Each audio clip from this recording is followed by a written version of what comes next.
GMR Shopping Mall grand opening on 10th September in Miapur. Hi welcome to my show. Tribanadhari Barbarik టాలీవుడ్లో ఇప్పుడు ఈ cinema సంచలనం create చేస్తుంది. సంచలనం అంటే కలెక్షన్స్తో కాదు, కాంట్రవర్సీలతో. ఈ సినిమా తీసిన డైరెక్టర్ సినిమాకి ఆడియన్స్ రావట్లేదు, థియేటర్కి వచ్చి వాళ్ళు చూస్తే కదా సినిమా ఎలా ఉంది అనేది బయటకు వచ్చేది టాక్. వాళ్ళు ఎవరూ చూడకుండా నేను సినిమా తీసి ఏం ప్రయోజనం అని చెప్పి తను చెప్పుతో కొట్టుకుంటూ ఒక వీడియోని రిలీజ్ చేశారు. ఇలాంటి సమయంలో ఇలాంటి విషయం మీద ఒక సినిమా డైరెక్టర్ని ఇంటర్వ్యూ చేయాల్సి రావడం చాలా బాధగా ఉంది. అయితే ఇండస్ట్రీలో ఉన్న పరిస్థితులు ఏంటి, కొత్త డైరెక్టర్లు ఎదుర్కొన్న సమస్యలు ఏంటి, ఇలాంటివన్నీ బయటికి రావాలంటే ఇదే సరైన సందర్భం. ఈ నేపథ్యంలోనే ఆ సినిమా డైరెక్టర్ మోహన్ శ్రీవాస్తవ్ గారు మనతో ఉన్నారు. ఆయన్ని అడిగి అసలు ఈ మొత్తం వ్యవహారం గురించి మరిన్ని విషయాలు తెలుసుకుందాం. Hi sir. అంటే ఇలాంటి ఓ సందర్భంలో ఒక సినిమా డైరెక్టర్ని ఇంటర్వ్యూ చేయడం అనేది నిజంగా చాలా ఇబ్బందిగా ఉంది. ఎందుకంటే ఒక డైరెక్టర్ అనిపించుకోవాలంటే ఎన్ని కష్టాలు దాటాలో, ఎన్ని బాధలు దాటాలో, ఎంతమందిని ఒప్పించాలో నాకు తెలుసు. నిజంగా రియల్లీ సారీ. అంటే నా సైడ్ నుంచి సారీ, ఎందుకంటే నేను ఒక సినిమా అభిమాని కాబట్టి సారీ చెప్తున్నాను. అండ్ ఇంకో వైపు ఏంటంటే మిమ్మల్ని ఇంత గర్వంగా మిమ్మల్ని నేను పిలవడానికి కారణం ఏంటంటే ఐ డ్రీమ్ అనేది ఎప్పుడూ కూడా ఇలాంటి కాంట్రవర్షియల్ మీద వ్యూస్ తెచ్చుకోవాలని చూడరు. ఆల్రెడీ మీ సినిమాకి రిలీజ్కి ముందే 2 సార్లు మనం ఇంటర్వ్యూ చేస్తున్నాం ఇదే ఐ డ్రీమ్ ప్లాట్ఫామ్ మీద. అంటే ఒక చిన్న సినిమాని బతికించాలని ఎప్పుడు కూడా ఐ డ్రీమ్ ముందు ఉంటుంది. అలాంటి ఓ చిన్న సినిమాకి కష్టం వచ్చింది కాబట్టే ఈరోజు మిమ్మల్ని పిలవడం కానీ అసలు ఏం జరిగింది కానీ తెలుసుకోవాలని ఒక ప్రయత్నం అనమాట. ఈ ప్రయత్నంలో మీరు మనస్ఫూర్తిగా అన్ని నిజాలు చెప్పాలని నేను కోరుకుంటున్నాను. చెప్తారా? 100% చెప్తాను. అసలు ఎందుకు కొట్టుకున్నారు సార్ చెప్తా? చెప్తూ కొట్టుకోవడానికి రీజన్ వచ్చేసి కొంచెం నేనేంటంటే థియేటర్కి వెళ్ళాను. మీకు ఆల్రెడీ తెలిసింది, అది ఒక 8 మంది ఉన్నారు. అది ఎక్కడ డెప్షీట్ పడుతుందని నేను ఒక 2 టికెట్లు కొనుక్కున్నాను. సినిమా చూశాను. సినిమా అయిన తర్వాత నేను డైరెక్టర్ అని చెప్పకుండానే వాళ్ళకి ఇంటరాక్ట్ అయ్యాను. వాళ్ళ సినిమా చాలా బాగుంది అన్నారు. బాగుందన్న తర్వాత కూడా థియేటర్లో జనాలు లేరేంటి అంటే, జనాలు ఒక మినిమం 20% 30% వస్తే కదా టాక్ వెళ్తుంది అనేది క్వశ్చన్ ఉండిపోయింది. సరేలే అని చెప్పేసి అయిపోయింది. బాధగా కొంచెం బయటకు వెళ్తున్నా, పక్క స్క్రీన్లో సౌండ్స్ వస్తున్నాయి. ఇదేం సినిమా అని ఓపెన్ చేసి చూశాను. అందులో ఒక మలయాళం డబ్బింగ్ సినిమా అవుతుంది. దానికి ఆల్మోస్ట్ 80 to 90% ఆక్యుపెన్సీ ఉంది. సో నాకు చాలా బాధ అనిపించింది. నేను ఎక్కడ మేకింగ్లో తగ్గలేదు, క్యారెక్టరైజేషన్స్లో తగ్గలేదు, ఆర్టిస్టుల్లో తగ్గలేదు. ఇంత బాగా కథ తీసుకెళ్ళాను కదా, ఎందుకు నా సినిమాకి రాలేదు అనే క్వశ్చన్ నాలోనే వచ్చేసింది. అప్పుడే మా ఆవిడ కాల్ చేసింది, నేను సినిమా థియేటర్లో ఉన్నాను అని అంటే, నేను ఇంటికి వచ్చేస్తున్నాను అని అంటే ఆమె భయపడి వచ్చేసింది ఇంటికి. నేను ఇంటికి వెళ్ళేసరికి ఆమె ఉంది. అదేంటి నువ్వు సినిమా పూర్తిగా చూడలేదు ఏంటి అని అంటే గట్టిగా పట్టుకొని ఏడ్చింది. వచ్చేసరికి నేను చాలా అంటే నేనే బాధపడ్డాను కాకుండా వీళ్ళని కూడా బాధ పెట్టేస్తున్నానా అని భయం పుట్టుకుంది. అంటే అనుకున్నాను అప్పుడు, అంటే నేను ఎక్కడ ఆత్మహత్య చేసుకుంటానేమో అన్న భయంతో ఆమె వచ్చేసింది. సో అది నేను ప్రేక్షకుడు కూడా నాకు ఫ్యామిలీ, వాళ్ళకి నచ్చేటట్టు ఉండాలి, నచ్చేటట్టు తీయాలి అనేది నా తాపత్రయం. నేను ఫ్యామిలీని వదిలేశానే, ఫ్యామిలీని పక్కన పడేసి సినిమా అనుకుని ఉండిపోయానే. వాళ్ళ ఎమోషన్స్ని నేను ఎప్పుడూ ఇచ్చేయలేదు, వాళ్ళని పట్టించుకోలేదు. వాళ్ళు ఇంతలా అయిపోయారా? నేను చాలా బలంగా ఉంటాను.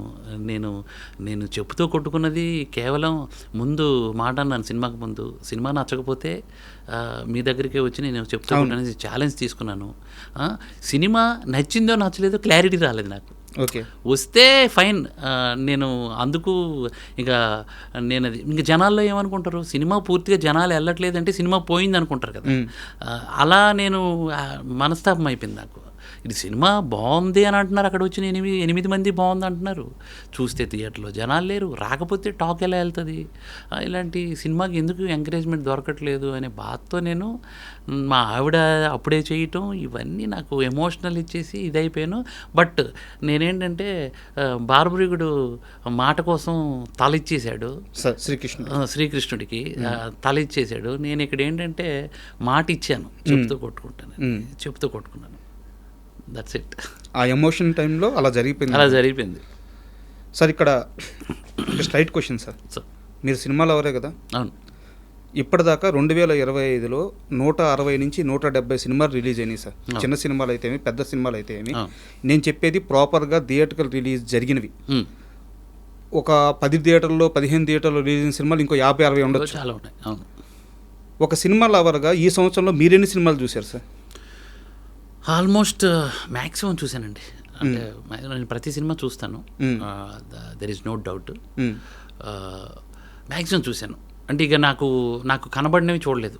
నాకు ఈ క్వశ్చన్ కూడా వచ్చింది, మీ సినిమా నాకు వినపడలేదు, కనపడలేదు అన్నోళ్ళు ఉన్నారు. So I agree with that. నిజంగా నేను జనాలకు రీచ్ అవ్వకపోతే అది నాతో అవుతుంది.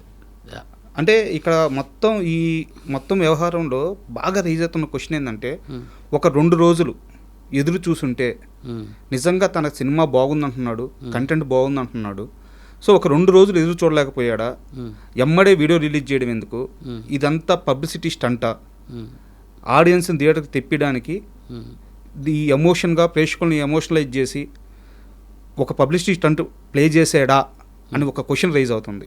దానికి ఏం సమాధానం చెప్తారు? సినిమా ఎన్ని రోజులు కండి, అంటే ఎన్ని రోజుల్లో సినిమా అయిపోతుంది? ఈ రోజుల్లో పెద్ద సినిమా అయినా చిన్న సినిమా అయినా ఒక వీకెండ్ సార్. 1 వీకే కదా, 1 వీకెండ్ కదా. నేను వీడియో ఎప్పుడు పెట్టాను? ఆ రోజు నైట్ పెట్టారు, రిలీజ్ రోజు పెట్టలేదు. అదే నైట్. నిజంగా నాకు అలాంటి స్టంట్ చేయాలని ఉంటే ఫ్రైడే మార్నింగ్ షో అయిపోగానే, సండే నైట్కి పెట్టారు, ఫ్రైడే మార్నింగ్ షో అయిపోగానే మ్యాట్ని నుంచి పికప్ తీసేసుకుందాం, ఏదైనా స్టంట్ చేద్దాం అనేసి అనుకోవాలి కదా. నేను ఎప్పుడు పెట్టాను? సండే పూర్తిగా సినిమా డెడ్ అయిపోయింది, థియేటర్లో నుంచి తీసేస్తున్నారు, డెబ్షూట్లు పడుతున్నాయి అన్నప్పుడు నేను పెట్టాను. నేను అలా ఎమోషనల్ అయిపోయాను, కానీ ఈ సినిమా నెక్స్ట్ వీక్ చూడాలనో లేకపోతే అలాంటి ఉద్దేశం అనేది నాకు అస్సలు లేదు. నా బాధ ఏంటంటే సినిమా రిజల్ట్ ఏదో ఒకటి పోయింది, బాగుంది, ఈ రెండింటిలో ఒకటి చెప్పుంటే బాగుండేది. ఎవరు ఎత్తుకోలేదు సార్ సీరియస్గా. రివ్యూవర్స్ వెబ్సైట్స్ చాలా బాగా రాసాయి, కానీ సోకాల్డ్ పెద్ద పెద్ద రివ్యూవర్స్ వాళ్ళని చూసి సినిమా వెళ్ళేవాళ్ళు ఇప్పుడు మలయాళం సినిమాలకి తెగ డిటర్మినేషన్, వర్కౌట్, మ్యాజిక్ ఇలా చెప్పే రివ్యూవర్లే ఎవరు మన తెలుగు సినిమాని పట్టించుకొని కనీసం it's a bad film, it's overall non linear, not syncing, ఇది ఏదో చెప్పాలి కదా. అది కూడా చెప్పలేదు అంటే it's not I give you పుచ్చు ఏదో చెప్పాలి కదా. ఎవరు ఎత్తుకోలేదు సార్ దీన్ని పట్టించుకొని ఉంటే నాకు ఈ బాధ ఉండేది. నాకు నేను అలా ఇప్పుడు సార్ ఇదే రివ్యూవర్స్ మలయాళం సినిమాకి ఇచ్చారు, సెకండ్ హాఫ్ అసలు బోరింగ్ నిద్ర వచ్చేసిందని ఒక రివ్యూవర్, పెద్ద రివ్యూవరే చెప్పాడు. అలాగని సినిమాకి వెళ్ళటం మానట్లా. ఆడియన్కి నచ్చితే వాళ్ళ రివ్యూవర్ల గురించి అసలు పట్టించుకోరు సార్ ఫస్ట్ థింగ్.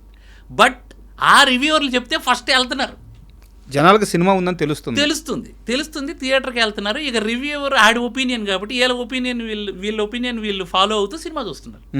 బట్ నాకు ఎత్తుకోవడానికి ఎవరూ లేరు. ఓకే, ఇప్పుడు ఎగ్జాంపుల్ ఆ మలయాళం సినిమాకు ఒక పెద్ద కంపెనీ ఉంది, ఆ కంపెనీ మీద చాలా నమ్మకం ఉంది, జనంకి నమ్మకం ఉంది. ఈ సినిమా వాళ్ళైతే ఖచ్చితంగా వాళ్ళు చేశారు అని అంటే సినిమా చూడొచ్చు అని ఆ నమ్మకంతో పాటు పెద్ద పెద్ద రివ్యూవర్స్ ఉన్నారు. నా సినిమాని మోయడానికి నా వెనకాల పెద్ద కంపెనీ లేదు.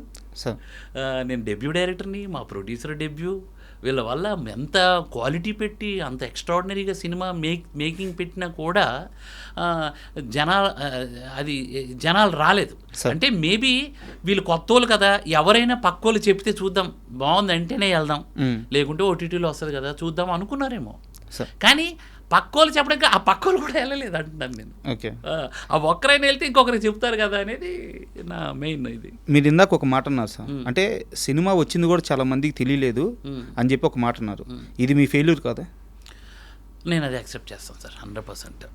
ఎందుకంటే 1.5 CR ఖర్చు పెట్టాము, ఆల్మోస్ట్ సాంగ్ కూడా 7 million 8 million వెళ్ళింది, ఇంకో సాంగ్ 2-3 million వెళ్ళింది, ఇన్స్టాల్ అయితే చాలా గట్టిగా వెళ్ళింది, ఆల్మోస్ట్ 20 to 30 million క్రాస్ చేసింది. ఇంత చేసింది కూడా నేను 1.5 crore ఖర్చు పెట్టినా ప్రాపర్గా ఇది జనాలకు రీచ్ అయ్యేటట్టు ఖర్చు పెట్టలేదేమో అన్న అదైతే ఒప్పుకుంటాను సార్. ఎందుకు అని అంటే నేను నిన్న జరిగిన సంఘటన తర్వాత ఈ వీడియో వైరల్ అయిపోయిన తర్వాత కింద కామెంట్లు చేశారు, అన్నా నీ సినిమా నాకు తెలియదు అన్న, నీ సినిమా ఉందనే తెలియదు అన్న మాకు. ఎగ్జాక్ట్లీ, సినిమా లేకుండా మీరు సినిమా మా దగ్గరికి తీసుకురాకుండా సినిమా చూడమని అంటే మేము ఎట్లా చూస్తామన్నా, మీరు అలా చేసేసరికి చాలా బాధ అనిపించిందన్న, నేను రేపు సినిమా చూసి చెప్తానన్నా అని అన్నారు. అదే కాల్ చేసిన నా దగ్గర ఇప్పుడు ఒక దగ్గర 1500 మెసేజ్లు ఉంటాయి. అందరూ కాల్ చేసి మెసేజ్ పెట్టి సినిమా నిజంగా బాగుందన్న. ఫస్ట్ హాఫ్ కొంచెం చిన్న డ్రాగ్ అనిపించింది ఒకరు, నిజంగా సినిమా చాలా బాగుంది, ఎక్సలెంట్ ఫిల్మ్ అన్నోళ్ళు ఒకరు. ఇలా చెప్పేసరికి నాకు హ్యాపీ అనిపించింది. చూస్తున్నారు, ఇప్పుడిప్పుడే వెళ్తున్నారు వీళ్ళు, అంటే చూసి రిజల్ట్ ఇవ్వాలంటున్నా.